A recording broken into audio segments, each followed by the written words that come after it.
बुधवार का दिन भगवान गणेश जी को समर्पित माना जाता है। कहते हैं कि इस दिन सच्चे मन से की गई प्रार्थना तुरंत फल देती है।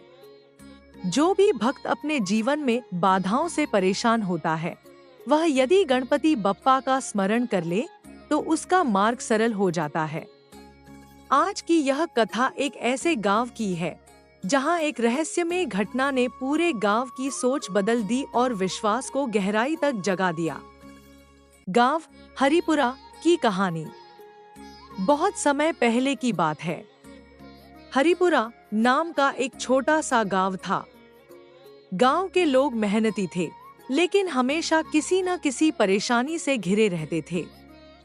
कभी फसल खराब हो जाती, कभी बारिश नहीं होती, तो कभी व्यापार में नुकसान हो जाता। लोग कहते थे, हमारे गांव पर किसी अदृश्य शक्ति का साया है। गांव के बीचों बीच एक पुराना बरगद का पेड़ था और उसके नीचे एक टूटी हुई गणेश जी की मूर्ति रखी थी। लोग उसे भूल चुके थे। उसी गांव में एक गरीब बालक रहता था। नाम था मोहन। उसके माता पिता खेतों में काम करते थे। मोहन बहुत धार्मिक था। हर बुधवार वह उस टूटी मूर्ति के पास जाता और कहता, हे गणपति बप्पा, अगर आप सच में विघ्नहर्ता हैं, तो हमारे गांव के दुख दूर करो। लोग उसका मजाक उड़ाते थे। ये बच्चा पागल है, टूटी मूर्ति से क्या होगा? लेकिन मोहन की श्रद्धा अडिग थी। एक बुधवार की रात बहुत तेज तूफान आया। आसमान काले बादलों से ढक गया। बिजली चमक रही थी। उसी रात मोहन सपने में एक दिव्य प्रकाश देखता है। उसमें उसे एक विशाल स्वरूप दिखाई देता है। 4 भुजाएं, हाथ में मोदक और चेहरे पर दिव्य मुस्कान। वही थे गणेशा। वे बोले, मोहन, तूने मुझे भुलाया नहीं। अब समय आ गया है कि हरिपुरा की परीक्षा हो। मोहन चौंक गया। प्रभु, गांव के लोग दुखी क्यों हैं? गणपति बोले, क्योंकि उन्होंने आस्था खो दी है। जहां विश्वास नहीं, वहां विघ्न बसते हैं। सुबह जब मोहन उठा तो वह दौड़कर बरगद के पेड़ के पास गया। वहां जो देखा वह अविश्वसनीय था। टूटी मूर्ति अब खुद ब खुद ठीक होकर सुंदर और चमकदार हो चुकी थी।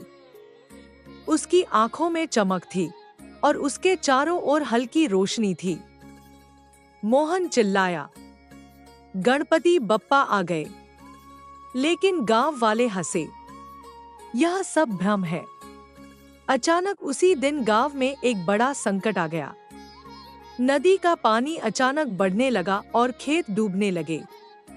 लोग घबरा गए। कोई समझ नहीं पा रहा था कि यह क्यों हो रहा है। मोहन दौड़कर गणेश जी की मूर्ति के पास गया और रोते हुए बोला, हे बप्पा, गांव को बचा लो। तभी आसमान में तेज रोशनी फैल गई। एक दिव्य आवाज गूंजी, जहां सच्चा भक्त होता है, वहां मैं स्वयं रक्षा करता हूं।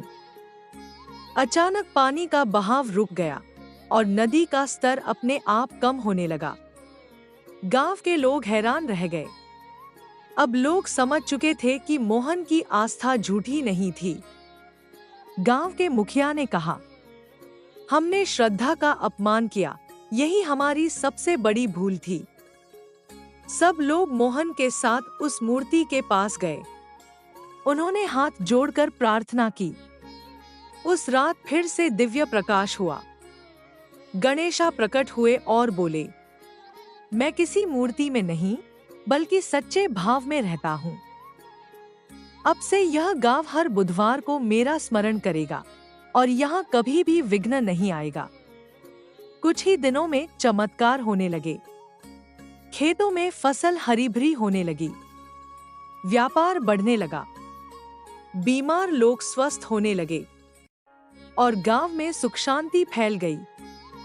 हर बुधवार को लोग गणपति बप्पा की पूजा करने लगे। मोहन अब पूरे गांव के लिए प्रेरणा बन गया। लोग कहते थे, सच्ची भक्ति उम्र नहीं देखती, बस विश्वास देखती है। मोहन ने साबित कर दिया कि अगर मन में श्रद्धा हो तो भगवान स्वयं प्रकट होते हैं। संदेश: इस कथा से हमें यह सीख मिलती है, एक सच्ची आस्था कभी व्यर्थ नहीं जाती। 2. भगवान आकार में नहीं, भाव में होते हैं। 3. विश्वास से बड़ा संकट भी टल सकता है। 4. बुधवार का दिन विशेष रूप से गणपति जी की कृपा पाने का दिन है। आज भी कहा जाता है कि हरिपुरा गांव में बुधवार के दिन हल्की दिव्य घंटियों की आवाज सुनाई देती है। लोग मानते हैं कि वह गणेशा की उपस्थिति का संकेत है और जो भी व्यक्ति सच्चे मन से उन्हें याद करता है, उसके जीवन के सारे विघ्न दूर हो जाते हैं।